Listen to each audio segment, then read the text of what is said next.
morning, children. Let's continue from page number 77, last paragraph. Hor was a grim, miserable place. Means now we have read that the writer had reached the place Hor, and they had stopped there where Satan was changing the tires, and writer was just waiting for him. Hor, now he is describing the place Hor, which is a very holy place. Hor was a grim, miserable place.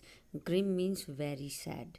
So the place was very sad, as if the place, it has not been taken care for a long time. It was in a bad condition. Miserable means it was in a very bad condition. There was no vegetation whatsoever, just dust and rocks, liberally scattered with years of accumulated refuse. Accumulated means gathered, and refuse is garbage. So it was not green, there were only rocks and dust, means it was very dirty place, and here and there freely, liberally means freely. So for many years, garbage, since it had not been cleaned, it had not been taken care of, so heaps of garbage were lying here and there freely.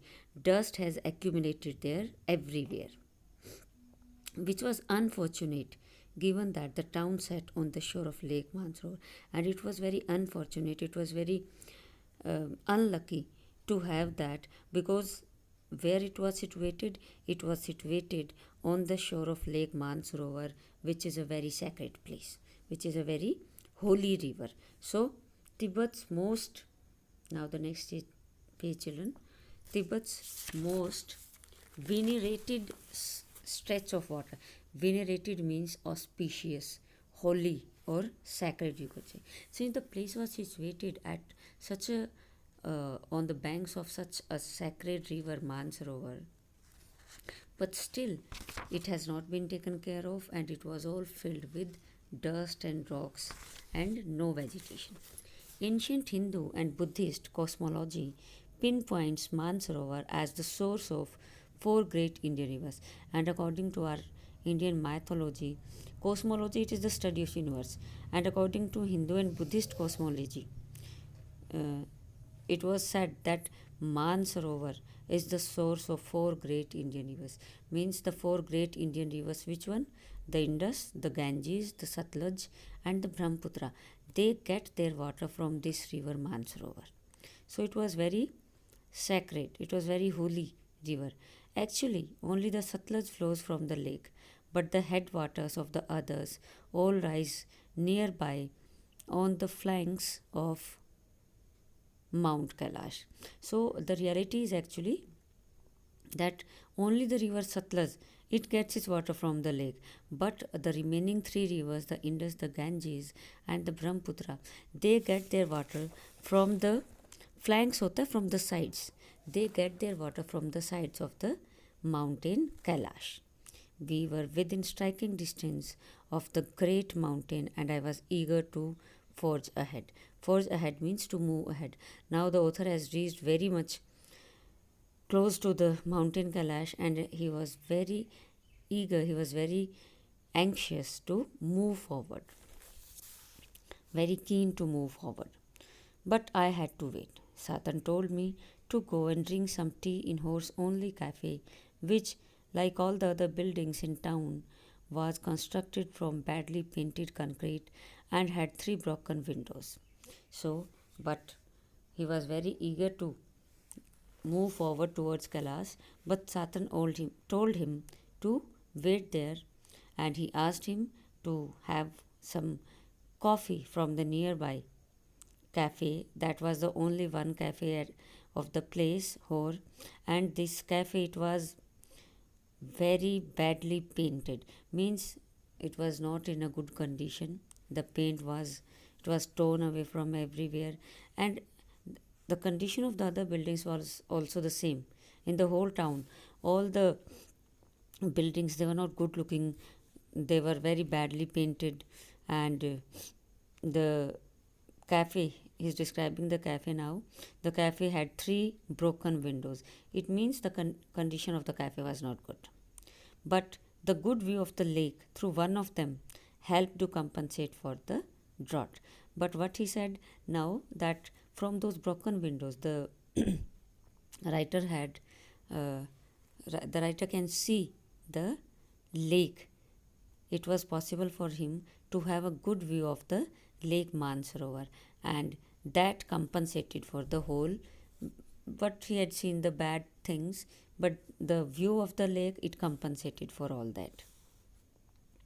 I was served by a Chinese youth in military uniform who spread the grease around on my table with a filthy rag before bringing me a glass and a thermos of tea.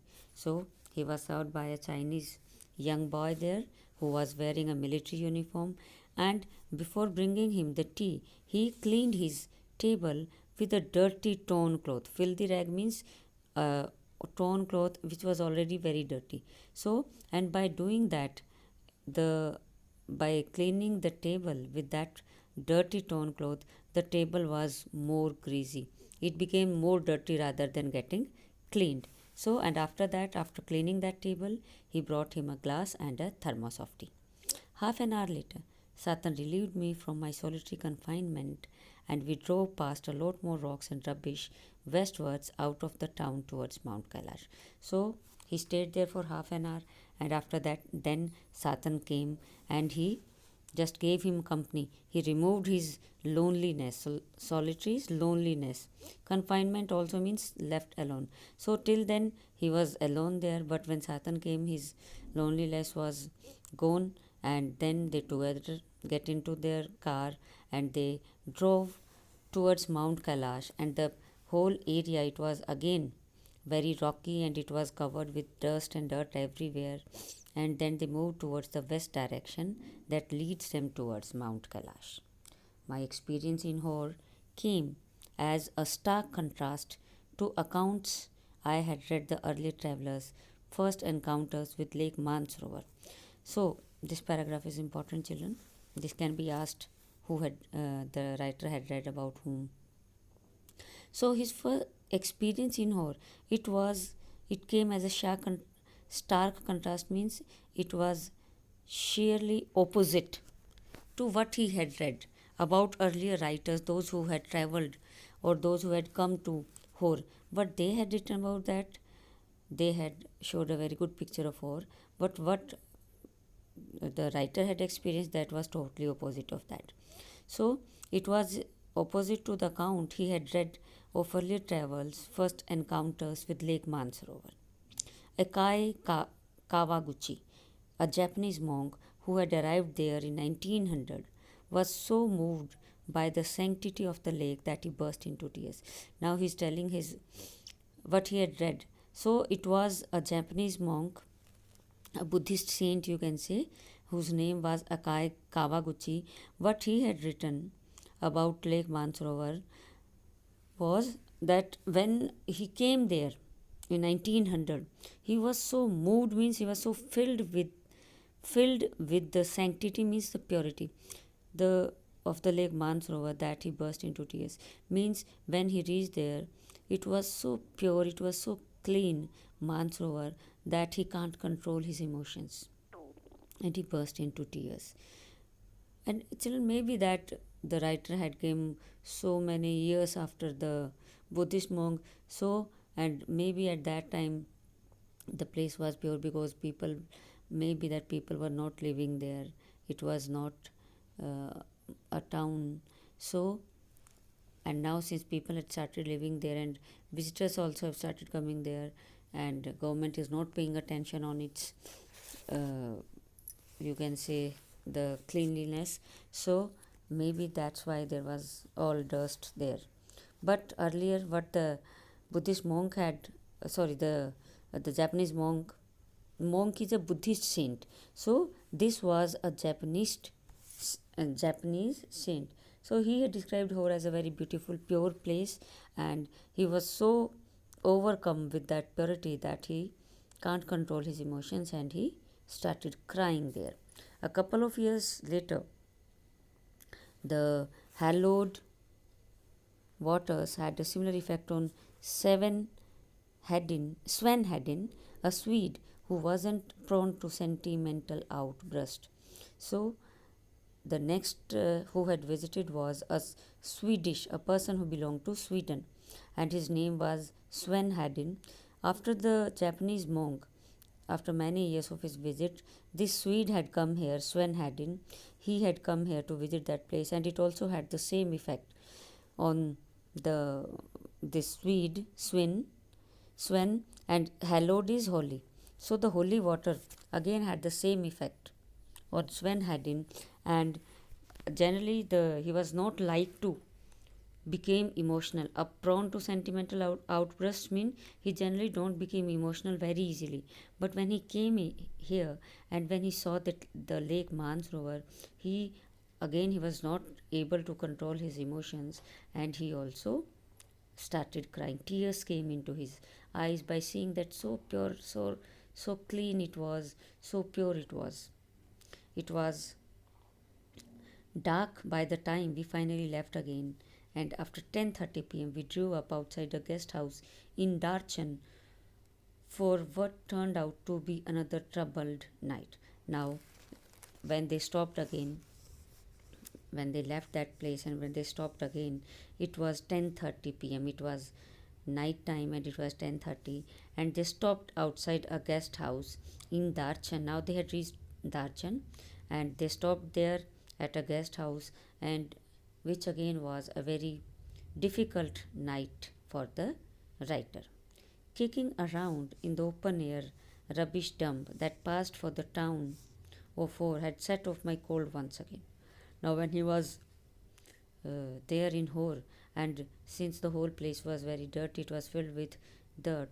So, because of that, the writer was he was affected by his uh, old disease of cold. So, generally, whenever he has to live at such places, whenever he happened to visit that place, he was always uh, affected with cold. So here again, the old cold had come on him. Through though, if truth be told, it had never quite disappeared with my herbal tea. Although actually the reality was he had drunk his herbal tea, but that tea had no effect on him, and that he was always suffering from that cold. The cold had never gone from him. One of my nostrils was blocked again, and as I lay down to sleep, so when he was trying to sleep, one of his nostrils it was blocked. I wasn't convinced that the other would provide me with sufficient oxygen, and he was not sure that he would be able to breathe properly with only one of his nose. My watch told me I was at 4,760 meters, and they were now at a height of 4,760 meters. It wasn't much higher than Ravu, and there I had been gasping for oxygen several times every night. So Ravu was also at the same height, and there also, so many times the writer had faced that problem that he was not able to breathe properly. I had grown accustomed to these nocturnal disturbances by now, but they still scared me. Although the writer had such problems, he had grown up, and he was habitual to. Accustomed means he was habitual to, or he was used to such. Nocturnal means the things which appear at night. Nocturnal is at night time. So although he was in a habit, or he was used to such night disturbances, but still he was always afraid of those such type of disturbances, like breathing problems during the night time. They still scared him. Children, that's all for today. Rest we will do in the next class. Have a good day.